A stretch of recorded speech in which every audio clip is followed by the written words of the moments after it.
Since new COVID cases are re-emerging statewide, Santa Clara County enters the alert stage again.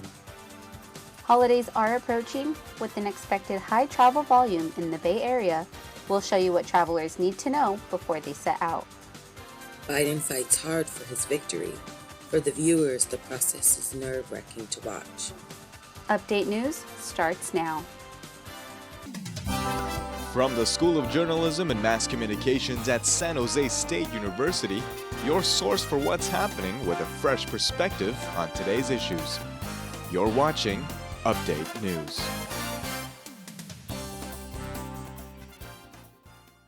Welcome to Update News. I'm Nicole Albalar. And I'm Jasmine King. Today we have reporters standing by live in Santa Cruz, Modesto, Hanford, and San Jose. Coronavirus cases are spiking in California, the first big uptick since summer. In the Bay Area, Contra Costa and Santa Cruz counties are reverting to the red tier, and San Francisco is rolling back indoor dining. The city is also reducing the number of people allowed at gyms and movie theaters. Santa Clara County health officials are warning residents to take precautions. Our case counts in Santa Clara County are starting to surge. Our patterns are beginning to look much like they look in the rest of the country, the state, and the region. Santa Clara County health and government officials say in the past week they've seen a steep rise in coronavirus cases, almost as high as the record set in July. That could mean we're in for a surge that's difficult to control, so everyone needs to take precautions. What each of us do every day really matters. And an increase in cases is both a risk for the health of our community as well as for the health of our economy. Dr. Sarah Cody says she cannot pinpoint a specific reason for the surge. She says pandemic fatigue may be part of the problem. They've noticed an increase in cases among college-age students. The numbers are rising with college students between the ages of 20 to 25 because most of them do not believe that COVID-19 is real. They keep partying, and this is the time that they just want to live their best life. Cooler temperatures mean people will spend more times indoors, which could only make the problem worse.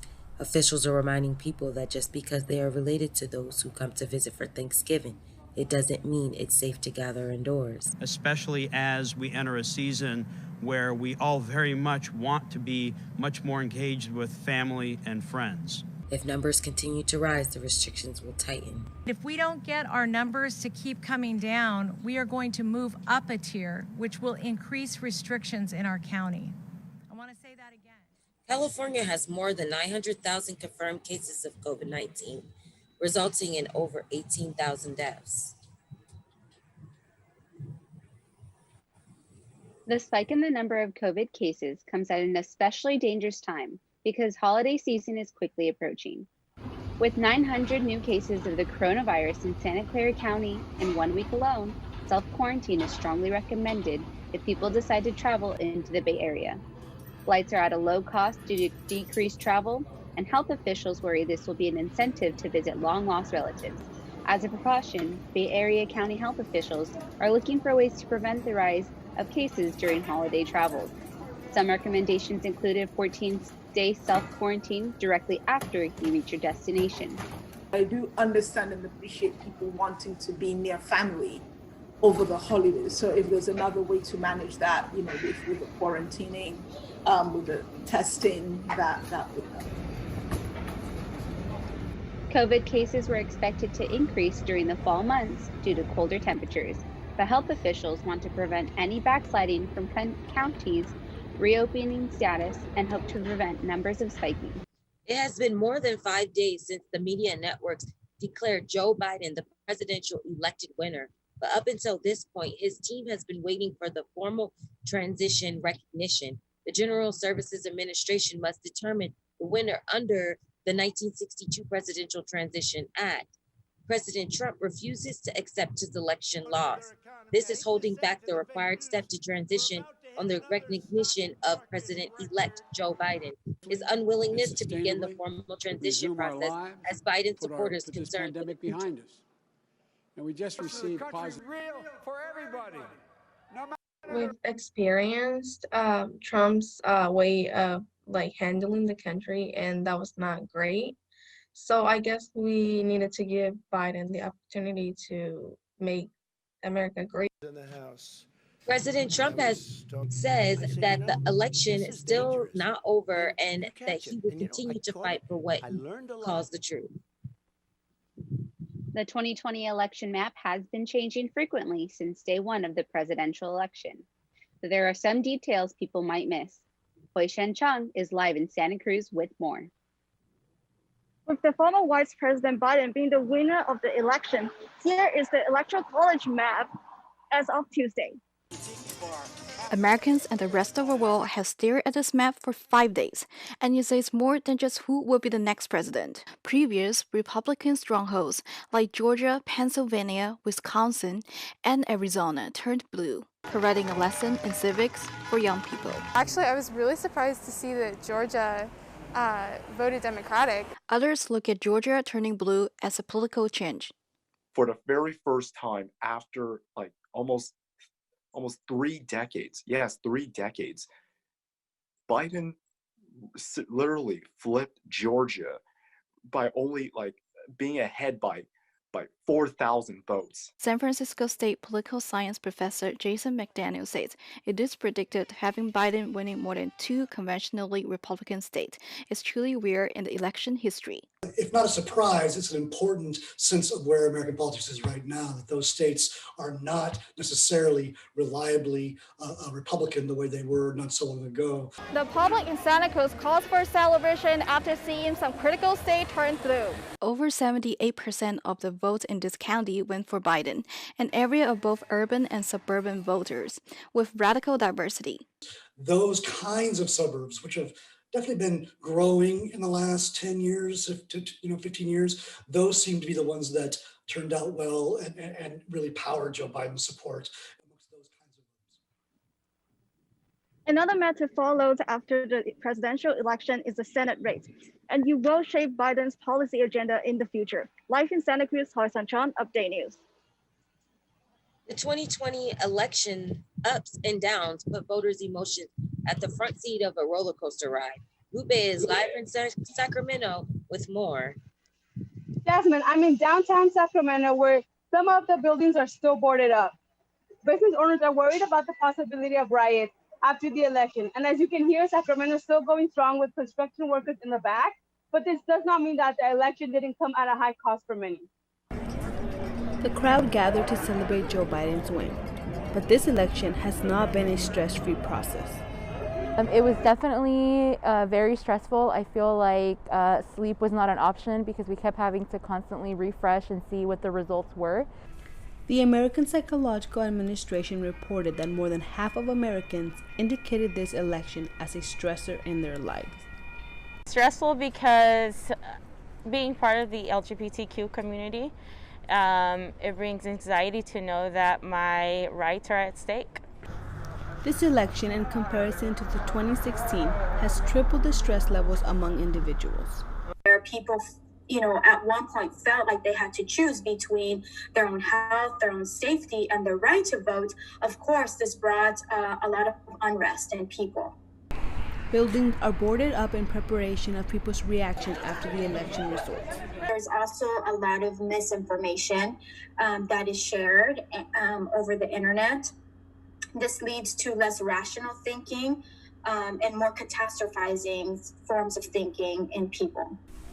Mental health advocates are recommending people to disengage if needed and to avoid being consumed in stress and find effective outlets to release stress. Anxiety and stress in this election did not discriminate, but it did bring a lot of awareness to mental health. Live in Sacramento, Guadalupe Mictio, Update News. When we come back, Kenya Caballero will join us with a look at arts and entertainment. With the Field of Valor and ceremonies, organizations show their gratitude to veterans. Missing these fluffy and wild creatures? Happy Hollow Park and Zoo is getting ready for guests to return. And later on in sports, from Fayetteville to San Jose, the new quarterback brings his legacy to San Jose State University.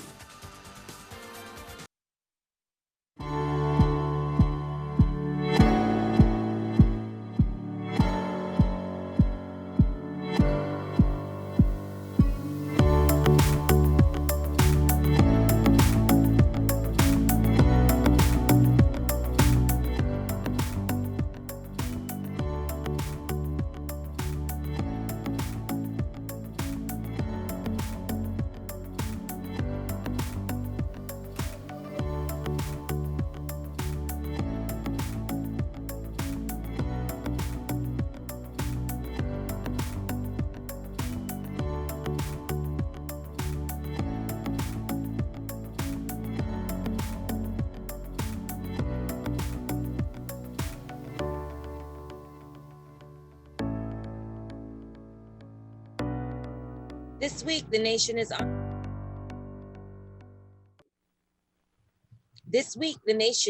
honoring all of those who have served the country in war or peace, dead or alive, for Veterans Day. Jocelyn Aguilera is live in Covina with more. Jocelyn? Jasmine, Wednesday was a day to remember our veterans who served in the United States Armed Forces. I actually got to speak to some veterans this week about their time in the military. The city Covina is celebrating Veterans Day by placing flags at Sierra Vista Middle School, creating a field of valor. It's a tradition here and meaningful to Carrie Tong, who served 4 years in the Navy in the years surrounding 9/11. Honor the people that served our country and protect our freedoms for us to be in the greatest country in the world. Before it was proclaimed Veterans Day, it was called Armistice Day, a day set aside to honor veterans of World War I, but after American forces fought in World War II, the Act of 1938 struck out the word armistice and replaced it with veterans. As without the veterans, we would not have the country that we have today. Now, our country's not perfect, but it's the best one there is. Kathy Taverney served in the Marine Corps during the Vietnam era. Back then, veterans weren't celebrated during the return home as they are today. This complicated war left a mark on America's past. Taverney's parents both served in the military. It's exciting to see the traditions go down in the family. It's exciting to see the things that women can do now that they could not do in my day. Taverney, along with 37 other women, were the first to be at Camp Barrack. That is where she met her husband, Thomas. You know, there's a reason that veterans get attracted to each other. You know, they have a vision of service for themselves and for people. Our grandson is following in our footsteps. Veterans Day helps focus attention on the important purpose of celebrating and honoring America's veterans for their patriotism, love of country, and willingness to serve and sacrifice. Although Veterans Day has passed, don't forget to thank your veterans for the services they have given, because if it wasn't for them, we wouldn't be the country we are today. In Covina Update News. And now we have Kenya Caballero with a look at arts and entertainment. Good news for San Jose residents. While the pandemic has kept people home, a historic San Jose park has returned. Jennifer Hernandez joins us live with more. Jennifer?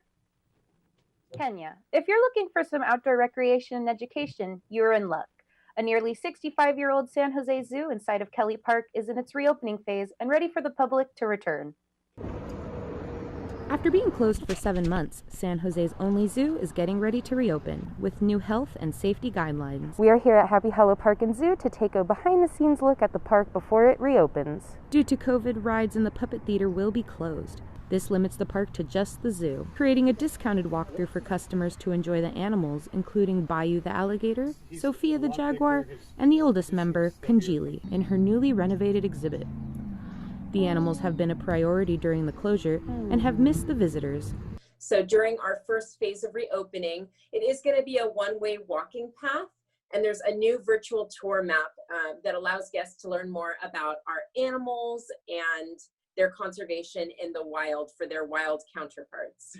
Health screenings are offered at the door. Once inside, visitors follow one-way stickers and find hand-washing stations near at all times. With the reopening, it took us some time.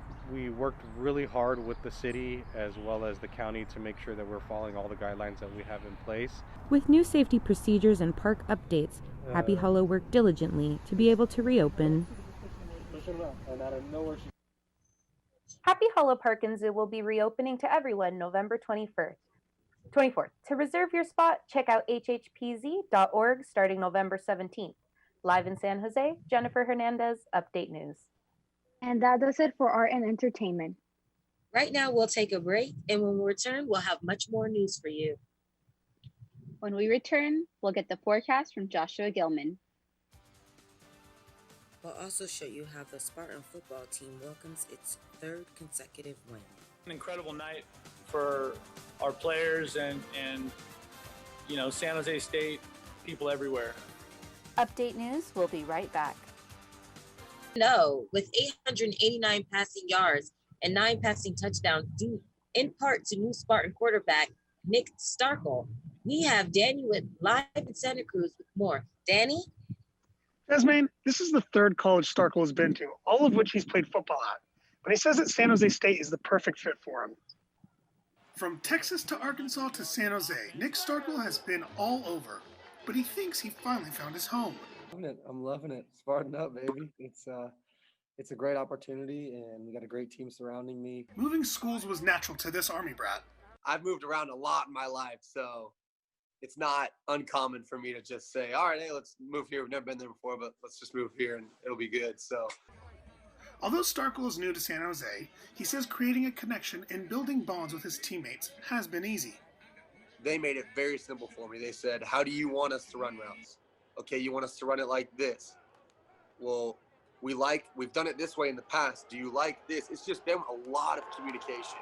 I mean, he came in from day one and told us how he wants to run things, and we haven't done nothing but adapt to his system and the way he wants to do things. So however Nick wants to go out there and play, we're rallying behind him, and we're going to go out there and do whatever we can to help him be successful. And so far, the Spartans have been successful, which hasn't always been the case for Starkel, but has made him a more mature and well-rounded player. Taking an L isn't just taking an L, it's learning a lesson as well. So that L has two parts. You know, yeah, you have a loss and that stings, but it's a lesson. And so took a lot of lessons when I was at Arkansas. All of those losses in Starkel's earlier college career at Texas A&M and Arkansas may have given him the tools necessary to evolve into the player he has become for San Jose State. He has confidence in us. You know, he understands that if he gives us an opportunity that we can go make a play. And I think that our relationship that we've built over the last 6 months being here has definitely helped leading up to the season. So it's definitely good to have our quarterback confident.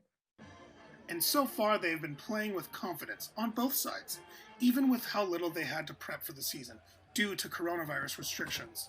They are now 3-0 for the first time since 1982.